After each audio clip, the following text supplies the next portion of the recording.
everybody, and welcome to this live talk on FOMO. My name is Inken Schubert, and I'm an account manager at INSITE, which is the provider of the EAP, the Employee Assistance Program that your company has installed. And I'm the host of this event. And as you can see, I'm not alone. I've brought two very dear colleagues, and I'd like to start with our today expert, Lena Hartung. She's an expert on the topic of mental health, and she will be my interview partner today. Lena, would you be so kind and introduce yourself? Yes, of course. Hi, Inken. Hi, everyone.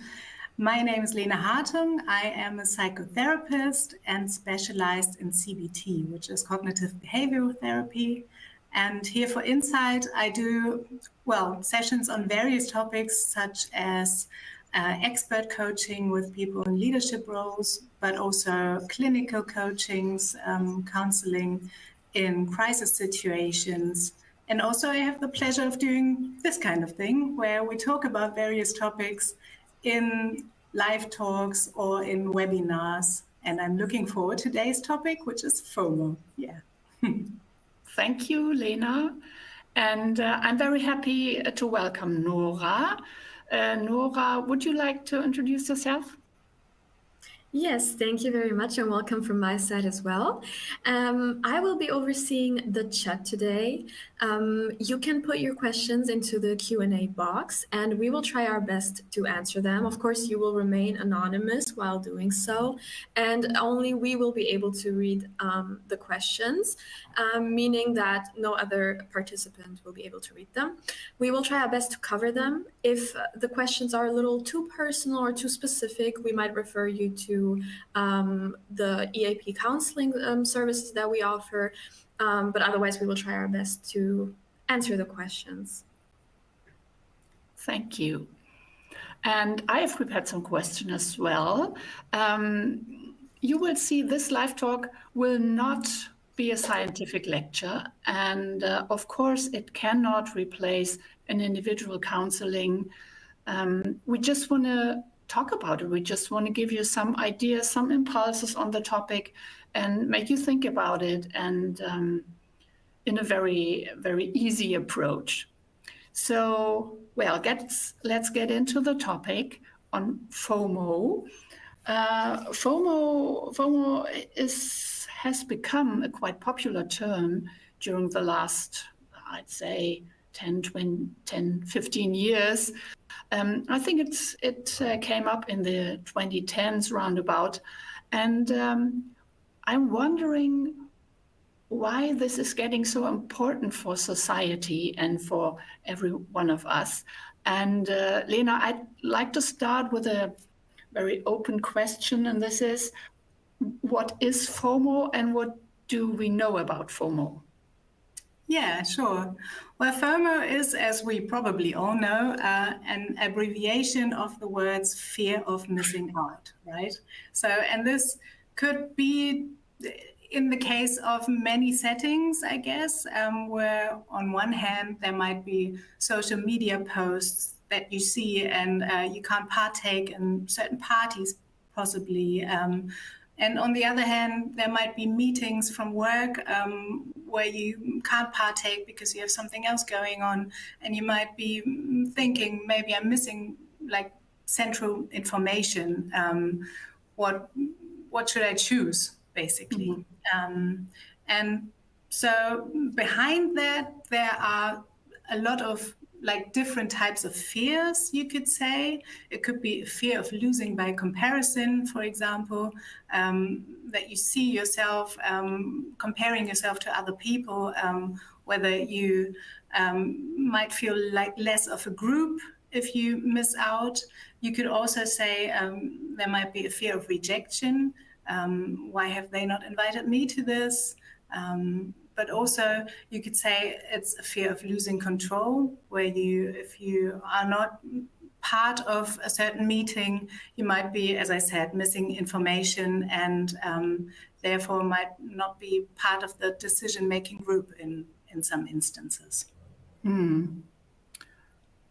Well, to be honest, I know all of these fears, and I thought fear of missing out was something was a problem millennials have or Gen Z has. But as I'm over 60 years old now, I suppose it's not a very new thing, is it? It really isn't. And the term is new, let's say that. Fear of missing out has not been around for more than, I guess, 10 years or so. But the feeling in itself is quite an old thing. As we, as human beings, are, well, social beings, and we've always been in social groups, even like from a biological standpoint, even in the very early days. It was so much as a survival mechanism to be part of a group and, to not miss out on central information, which might be more basic than today's topics. But yeah, it really has been around forever, and it might not inherently be a bad thing, right? But what about social media? It's often combined. I hear FOMO combined with social media. Do social media, does FOMO come from social media? I wouldn't say it comes from it, as we've just stated that it has been around forever. But social media certainly enhance FOMO, I'd say. So much so that you could say it's a central topic in social media, right? Because it really is about showing everyone what you're doing and having a crowd, an audience, people looking at what you're doing, maybe as a target, having that they might envy you, but also try to be connected with everyone through posts that you're doing. You're trying to keep them informed, which would be a positive thing, but also it could be about luxury items, showing off, being prestigious, really depending on what kind of channels you are on. Well, social media make it easier to look into the lives of others. So when we talk about the old days, you just had your, I don't know, your family, your tribe, and no more. And now you can watch the whole world, how they lead your life. So this might be okay. And how do I know if really I'm experiencing FOMO? I think this is a very popular term, and I hear it a lot. Well, I have so FOMO. This is, well, I hear it really a lot, especially from younger people, from adolescents. But how do I realize if I really have this feeling where these fears might be underlying? Yeah. So kind of what are the indicators, the symptoms, if you like? Well, there could be, it might not be restricted to what I'm saying, but let's try and work out what it might be about. There might be a feeling of missing out, as earlier stated, or feeling rejected, because, you're not part of that certain group.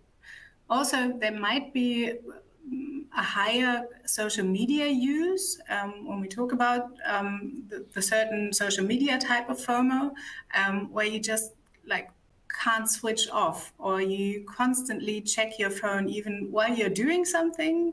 So it might be reducing the fun you're having in the moment.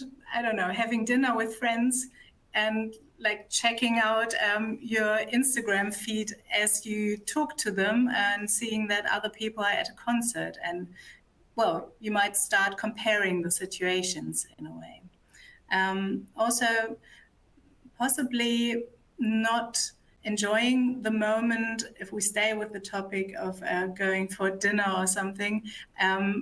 Some people really can't enjoy a dinner without thinking about the next post that they might want to make. So taking photos of it or rearranging the scenery on holidays, possibly to take the perfect post to show people, which, in itself, it really isn't an illness or anything, but it might reduce the way you're enjoying your free time. Also, there might be disturbances in your sleep if you really can't switch off your phone and you have notifications going on, possibly. Also, well, we all know reading on your phone in bed really doesn't necessarily increase the quality of your sleep. There might be more, but that's what I can think of right now. Okay. So when I realize that I'm often in these situations that I can't enjoy, for example, what I'm actually in now, and constantly thinking about somebody else doing something else, and should I have been at that place now, and my friends are doing this right now, and you talked about social media again, but this is not the social media, as I understood, is not the reason for FOMO, but it's just it enhances it, but it's not the reason. And underlying is this this fear of did I choose the right thing? Was my decision right to be here and not there? Yes, it could be. I mean, FOMO can be on different topics, I guess. So there might be a fear of better options, you could say, which is kind of a subcategory of FOMO, where you have the choice, where you can say, well, today I have 2 party invitations, but I can only attend one. I might still experience FOMO for the other party. But there's also FOMO types, I guess, where you really don't have a choice because, let's say, for an example, your colleagues go out for after-work drinks and you really can't attend that because you have family or you haven't got as much money as they do and like time restrictions, whatever. And so you don't have a choice. Does that answer the question? I'm not sure. Yeah. Yes, thank you. So when you're talking about these fears underlying these fears of being rejected and not being part of a group, this seems to be a quite serious thing. But FOMO itself, is it a sort of mental illness? Great question. It really, no, you can't say it's a diagnosis. You can't really say it's a mental illness in itself. There really would be some symptoms in FOMO that could be leading up to a more serious condition, such as we've probably mentioned, sleep problems, being like really those kind of topics getting you down in a way that you have depressive symptoms, such as feeling low self-esteem, not going out anymore at all, not contacting your friends at all for the fear of, well, that feeling. Also, there might be some type of social anxiety part of it. But I'd say that would be at a later stage. So if you experience FOMO quite frequently, it would be good to look at the underlying fears and look at the underlying feelings of what really is going on. Is it really envy, or what do I want out of a situation? For example, the after dinner drinks with colleagues. Is it belonging to this group? Or is it more about having control or losing control? What is it I need if I experience this frequently? I'd love to come back to this later, because this is about how what can I do when I'm experiencing FOMO? Where are the clues to getting out of it? But before I want to ask Nora if there's any question in the chat we can deal with right now. Yes, there are actually two questions in the chat right now. One person refers to kind of the introduction part of this talk. We spoke about FOMO not really being a new phenomenon, but rather a new word. But it seems to them that the level of anxiety is still higher now than it might have been before. And if that's only due to social media, or are there any other factors why it feels more intense now? That is a great question. It really is a big phenomenon in these days. It really probably has gone up since the start of the 21st century. And I would say it's not only social media, but also, I guess you could call it globalization in a way, that the internet just connects us in such big ways that you can communicate to people on the other side of this world and experience all the stuff that they are experiencing in theory. And you, compare yourself more often, I guess. That would be one big part. And it, I guess, molds our society in a way. Just looking at the screen times of everyone, just rising and rising, I guess. There is no way of getting around certain types of influences from the media, from the internet, and posts of other people, which makes sense, I guess. Thank you very much. Yeah, that makes a lot of sense. There is a second question that I think might be very specific. So maybe it's more of a topic that should be discussed in counseling, but I'll let you have a say in that. It's someone asking how to handle the fact that they're more socially reserved and they used to be invited to things and kind of relying on their family to be invited to family events or things like that. And now something happened to that bond, or they're just not getting invited to those things. So they kind of feel a bit isolated socially. How do you deal with that? Okay, yeah. I think I'd go with your impression, Nora. I think it would make sense to dive into this topic individually a bit more, because everything I could say in this session would be quite broad, I guess, and might not be part of your topic. But again, it's interesting that you have access to all these informations about who is meeting whom, what kind of parties are going on. It really kind of comes back to this topic of constantly, checking on your peers and your friends and your family and what they are doing in their free time. But yeah, whoever asked that question, we definitely are here to discuss it in further depth. I guess that would be good.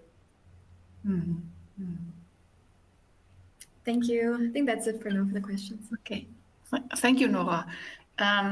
So I understand this FOMO has a lot to do with connection, with being a part of a group, and that we don't want to feel left out, and then we want to be a part of a group, of a family, of friendship.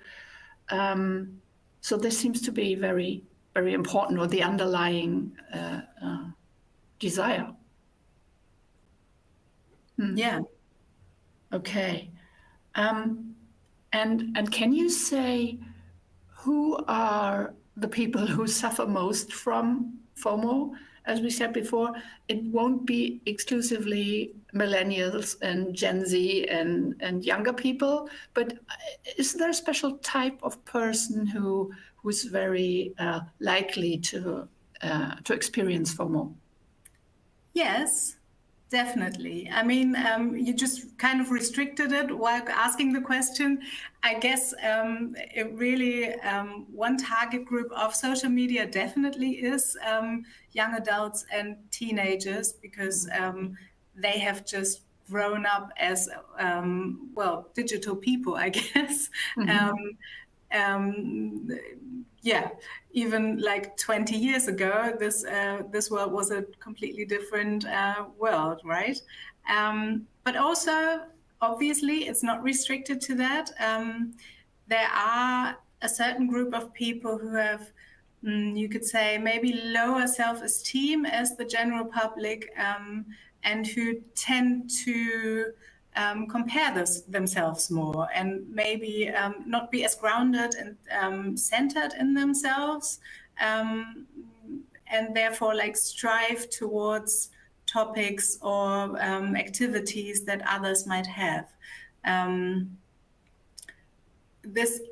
In the topic of FOMO, this doesn't play as much of a role, but also I guess the body image really does suffer from social media also, where you compare yourself to others. I guess it's a good example though too, because you make comparisons to other people's lifestyles, and what could I improve about myself or my experiences, or would I lead a better life if I had this body or that. Let me just think.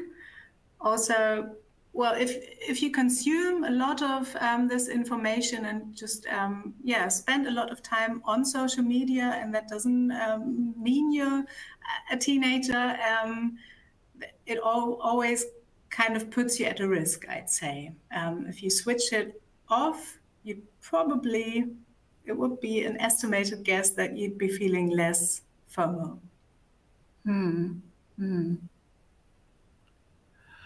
Okay, so if I'm experiencing FOMO, and to be honest, I sometimes do, and there are periods I do more and periods I do less. Yeah. And I think it's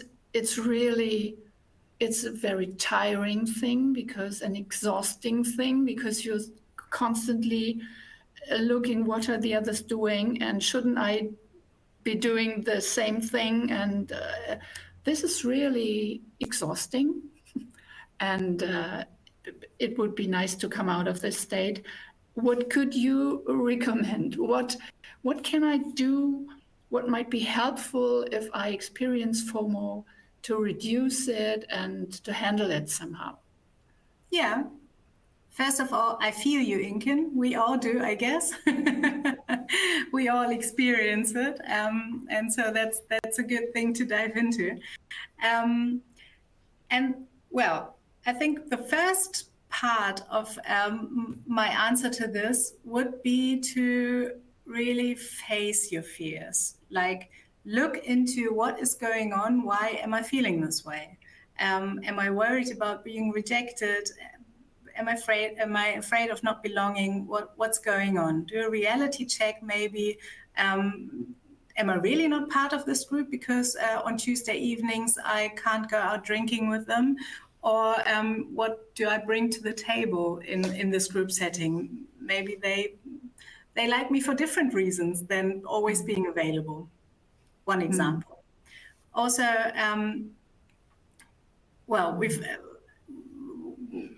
we might have exhausted the type of social media impact, but I really am not tired of saying, maybe reflect on your social media use and probably try and look at certain parts of it and which parts might cause your negative feelings, because it's not all bad, right?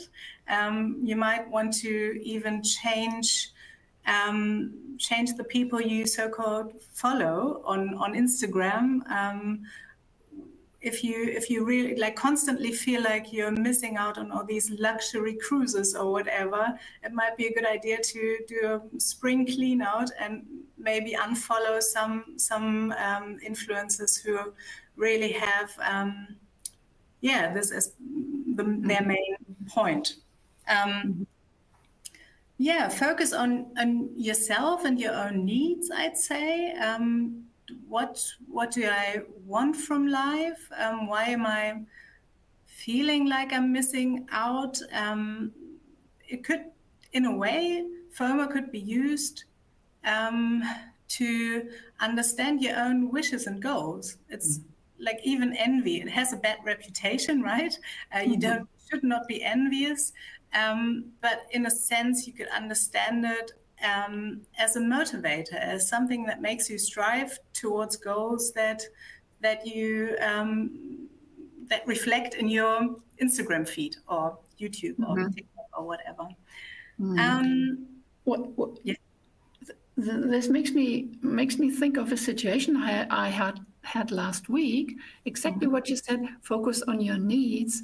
I was sitting in my garden and doing nothing, and then I got to know that my friends were meeting in a restaurant and having a nice evening, and if I wouldn't like to come, and I had this instant feeling of, yes, I have to go, although I really didn't want to. I just wanted to stay there in my garden and just doing nothing. And I was very thankful for this, being so so awake and see what's going on in my mind. And I decided to stay, and I was really, really happy with that. But my first impulse was to just pack my things and go where my friends are. And I think what you say, focus on yourself, it's not always so easy to see what I really want. Definitely not. I'd like to say good for you, Inken. I think you made the right decision there. But yeah, it really isn't easy. And it goes to show, I guess, that we are sometimes in a luxurious position where we have all these choices to make that are all possibly equally lovely. And you just have to make a decision. Definitely. Kind of, yeah. Okay. Before we go on with with your tips how to deal with FOMO, Nora, is there anything in the chat which is good for now? Yes, I think so. Very interesting questions, and also people sharing their experiences with FOMO. I'm going to try to keep it short, and sorry again if we can't cover every question. One person asked, we spoke about FOMO not really being an illness in a traditional sense, but someone asked if it is linked to social anxiety. It definitely is, yeah, it can be. Just because social anxiety often is about comparison, right? About comparing yourself to others and thinking, oh, am I saying the right things? Well, we have to dive into social anxiety now to explain it, but it definitely is, it can be a bigger part in a person who suffers from social anxiety in a clinical sense. I see. So like almost like a symptom of something bigger, like not a symptom in an illness way, but Definitely. a way that it shows itself. Yeah. Okay. Yeah, just like depression, as we said earlier, it can be a symptom of depression, but it isn't a diagnosis in itself. That makes a lot of sense. Someone also spoke about the pandemic and asked if, even though it's been a few years now, but I think we still sometimes feel the effect of it. Do you think that FOMO was exacerbated by the pandemic and like having to stay home and isolated for a long time at the time? Good question again. I'd say as it really, we were kind of bound to the house and bound to the social media canals for communication. So naturally, it really exacerbated the FOMO, I would say. But also, there are like so many different experiences. Some people really got into mindfulness during this time, into being in the moment, being on your own or being with your family at home. Some people really took up baking, I don't know, restyling their houses. You can't really say we all started suffering from FOMO 100%. Yeah, that makes a lot of sense. Kind of staying busy enough to forget what you might be missing out on.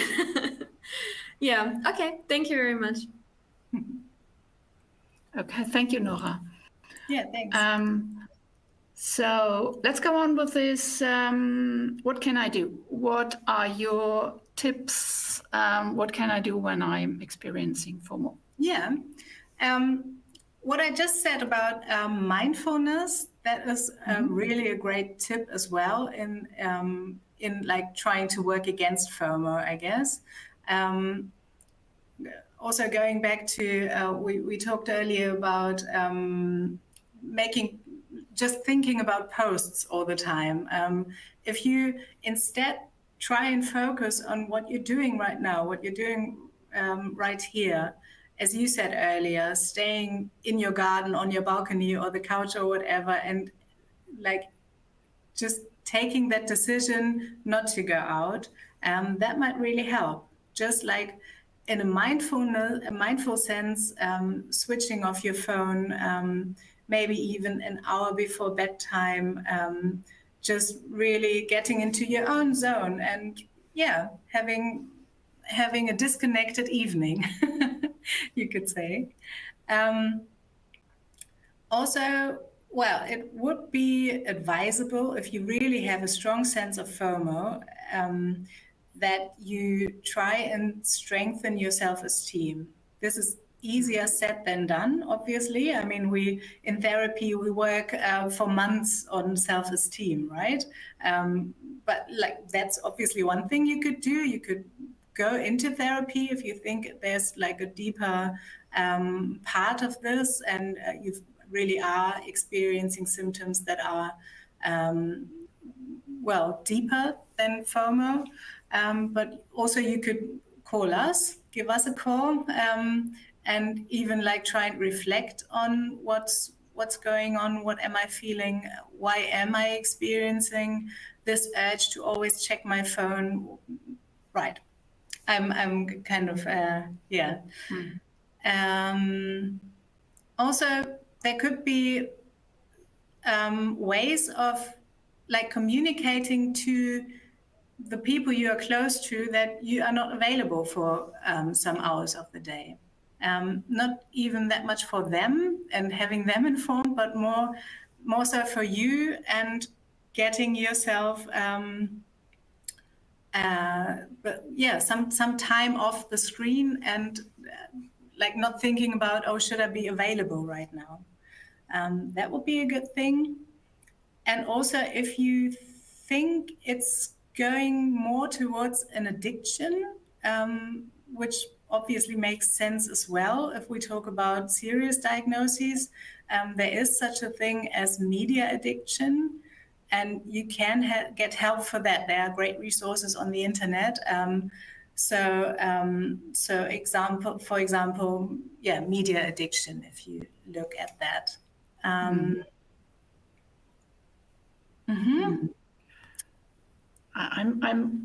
I'm still thinking about this.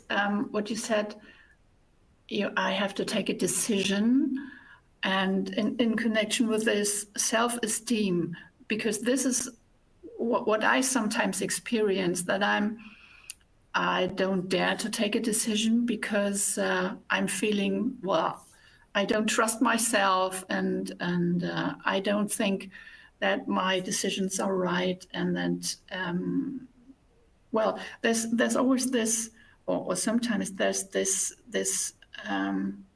bad emotion, this negative emotion, and this negative thinking about myself, and these are the situations when this FOMO comes up.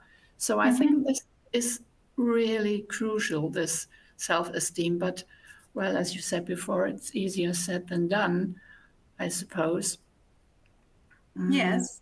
Okay. Well, yeah, if that is something that you or someone is experiencing, I think it would be a great point to talk to someone about it and really dive into the topic and maybe look at why are my thoughts like circling around that? Why am I ruminating over these kinds of topics when there might be things that I would like to rather think about or do instead of spending time wondering what's the right decision. But let's be clear, it is a really complicated topic, right? There's a whole like scientific research department for decision making in psychology. So it really is something that we are kind of all interested in on a day-to-day basis. And it really isn't as simple as, yeah, maybe I even try and make it look. Okay. So again, there's FOMO on the surface, but underneath, there might be other things worth looking at. Definitely, yeah. I'd like to add also, when we're thinking about like what could I do against it, sometimes even procrastination plays a part in this, where you'd rather like scroll on Instagram and look at everything, and as a result maybe get FOMO. But also, if it really takes up a lot of space in your mind, it might be that you're procrastinating more important topics that you're afraid of addressing, right? So maybe there, again, seeking help or even journaling by yourself would be helpful to kind of sort out what's going on. Okay. How can journaling help? Could you describe this? Journaling? Yeah, I'm a huge fan of journaling. It's a way of venting on your own in like whatever time you need it. It's a way of venting your own emotions, of reflecting on what you might be feeling, and maybe making associations with earlier experiences and reflecting on that. What's going on inside me? What do I still need about this? What's good about it? Also, there are lots of people who journal about being thankful, about like gratefulness journaling, which sounds quite superficial at first, but if you really get into it, it's a way of really grounding yourself towards the basic things and the things that you really might be needing. Sounds good. Seems to make sense. Thank you for this tip. Nora, again, is there anything in the chat? Some more questions? I think mostly actually the questions now coming in are again very specific, so maybe not that suitable for this talk. Yeah, I think not too much in the chat right now. Okay. So to those who have addressed the questions in the chat and which are very specific and can't be answered in this talk, please don't hesitate just to call us and book one-to-one counseling to talk about your individual situation. Okay, now any more tips for us for us who are suffering from FOMO? We've touched on so many of them, even while we were talking.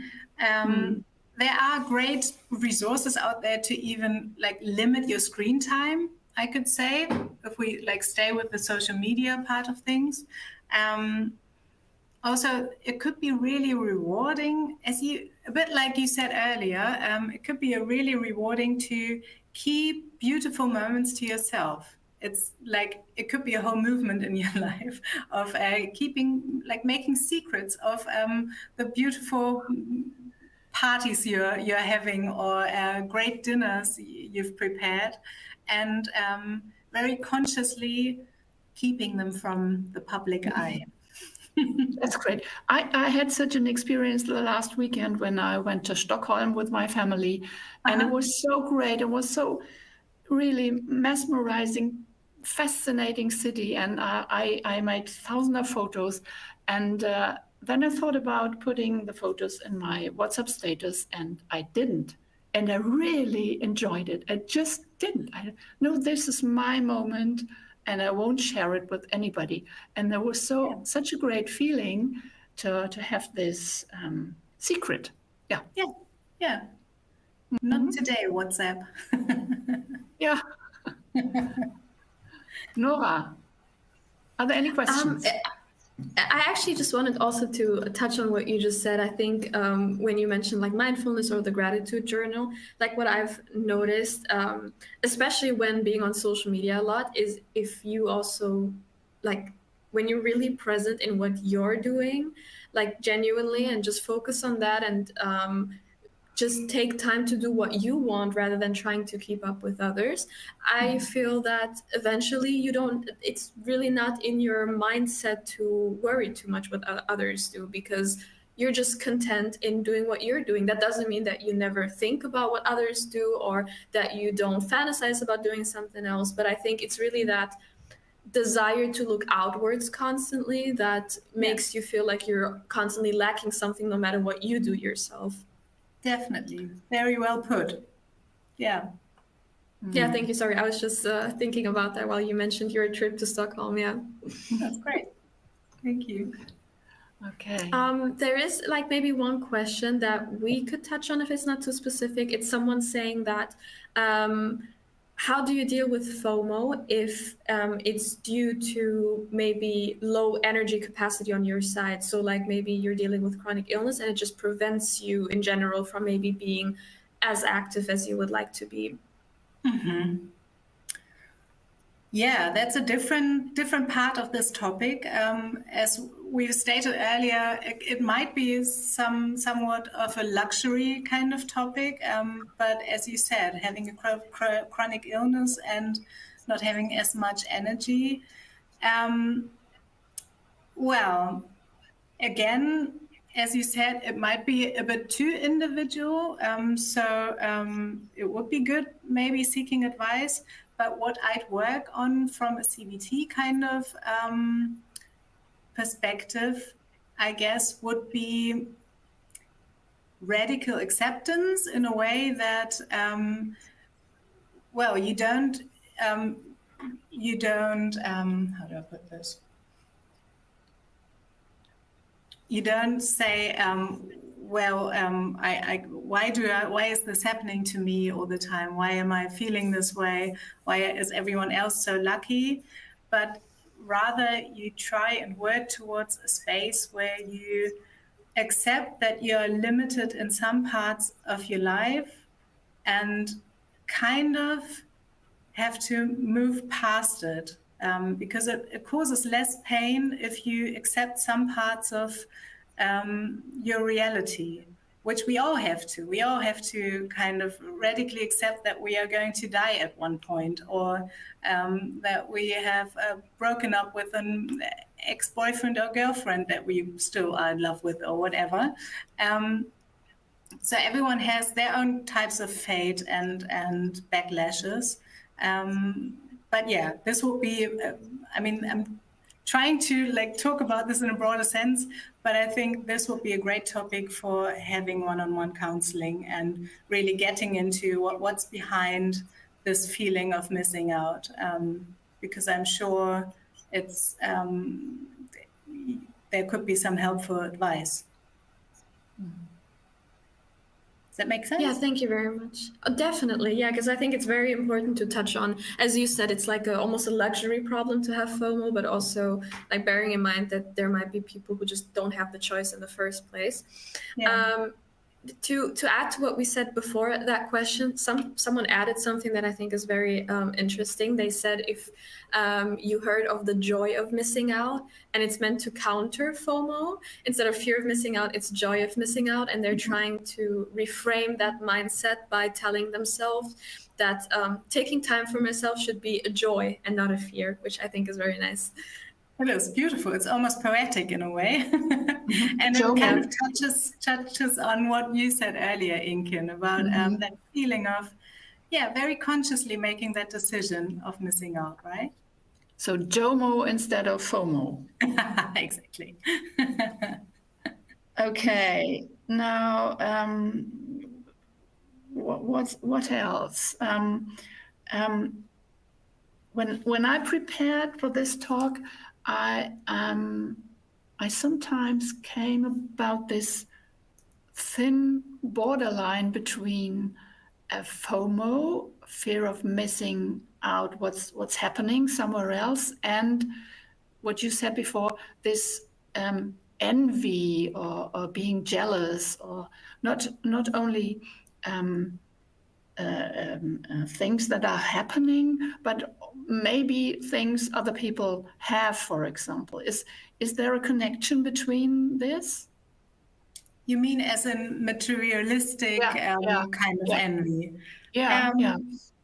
Yeah, I guess in a way you could, depending again on what kind of posts you follow or what kind of influences you follow. Obviously, there could be a big percentage of your social media consumption with luxury items or cruises or whatever. And if you really have no access to this kind of possession or these kinds of luxury items, it obviously can cause some envy, and not in a good sense. As we talked about earlier, envy isn't necessarily a bad thing where it makes you strive towards goals. But if there are goals that are quite unrealistic, obviously, it tends to be frustrating, and you get that feeling of inadequacy in a way, and probably not fitting into the crowd that takes their Gucci bag and walks up to the cruise or whatever. But then again, what I guess would help to really have a conversation with yourself and maybe look at what the content is that you are following. So in a way, possibly clean out and give the algorithm a chance of showing you other stuff, I'd say. And again, acceptance is a big thing. I mean, we'd have to accept that the Gucci bag might never be ours, so to speak. Okay. Nora. Yes, thank you.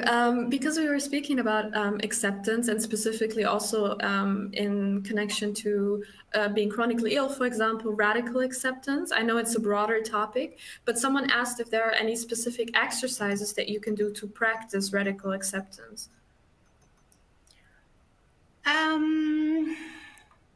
There would be, but as a psychotherapist, I'm kind of wary to put them out there in like a broader sense right now, because I think it would be better to get into it more individually, to be honest. I'm sorry if I disappoint at that part, but yeah, that would be my answer. Maybe if we move away from the radical acceptance and rather maybe go into journaling, which can help as well, right? Are there any journaling prompts maybe that you can recommend? Yes, definitely. I mean, there's lots of resources online as well about that, but try and keep it simple. You could try and start making lists every night, for example. Get yourself a cup of tea, put on a candle, and maybe put down 10 or even 3 things that you are grateful about during the day or in general. Even that might shift your focus more towards a mindful state, I'd say. And I'm saying in the evening because that's a great part of the day where you kind of get more grounded, and so you can get ready to drift off to sleep peacefully. Yeah. Great. Thank you very much. And consistency is key there, just to add that as well. Okay. Yeah, thank you. Lena, we were talking about FOMO more in private, personal examples, but it exists in in a more professional life, in business life, at work, FOMO exists as well, doesn't it? Yes, definitely. So is there any difference between FOMO in private life and FOMO in business life? I guess there really is. While the fear of being left out can be like part of both topics, I guess when it's more about the business life, it might be more about losing control over certain decisions that are made or missing central information. And there it really can be key to communicate better. Try and, like within your team, prioritize decisions and communicate as best as you can about who should be part of these decisions and when they should be made, right? Whether it really has to be the after work drink that you're having when you're discussing all these central things where not everyone can be involved. Yeah, I'm sure that there are lots of professional positions where it is hard to prioritize, but really it comes down to communicating as best as you can. So again, I guess I have to take a closer look at the situation I'm in, because I can imagine that when I'm feeling FOMO in the professional life, this might also be a feeling of being left out consciously by others, or feeling bullied, for example. So might be. It's just what comes up to my mind right now. Yeah. So I guess it's a good thing to have a closer look, and what you said before, just to communicate and maybe ask others and be in touch with them. Yes. Yeah. It's an important thing you're mentioning about the mobbing and like being consciously left out. I think that really is, it's really necessary to look into that if you're feeling that way, because obviously there could be a reason behind that. People might be consciously leaving you out, and that's something to get counseling for, I guess. But also, what if you like always have that lingering feeling of maybe being left out? That would be a good thing to reflect on too, if that like goes across all kinds of settings and is not just part of the workplace and the group you're in. It might be worth it to look at this closer as well. Okay. Yeah, thank you. Now, is there anything left we have to say?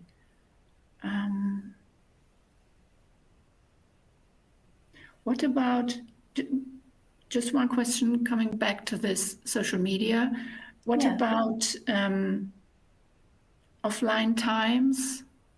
Is this a good idea? So this seems to be very on the surface of this FOMO thing, but would you recommend this? I clearly would recommend it, even not just with FOMO, even to improve your sleep, or like have better experiences out there in the world instead of on your couch looking at the square piece of technology. There are apps out there that help you reduce your screen time. It sounds a bit paradox, but you can get apps for that. Also, your phones have settings where you can like get a warning of, hey, listen, you've just been on this app for 2 hours or something. Maybe it's time for a break. That would make sense.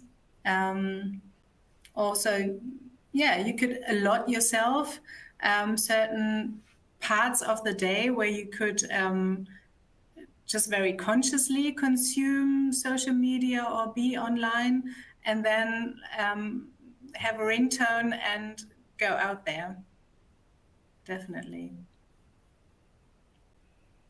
Okay, so Nora, last chance. Are there any questions in the chat that should be answered? I think we really have answered everything that was good for this talk. And I think, yeah, I even mentioned some more specific ones. But yeah, I think no new questions in the chat right now. We've answered most of it. Okay, so Lena, do we have any conclusion for us? Any last words you can give us on this topic of FOMO before we close this live talk? I guess my conclusion would be that mindfulness is key in this context. That FOMO really isn't such a bad thing in itself if you use it correctly, if you use it as, in a way, an indicator where you want to go, and are open about communicating with yourself and others if you feel in a not so good way, and maybe work on it. Yeah. Okay. Thank you. Thank you, Lena, for this very interesting talk. And thanks to our audience for being part of this today. And thank you for your questions. And well, maybe we see each other or you see us in another live talk. Thank you for listening and bye-bye. Have a good day.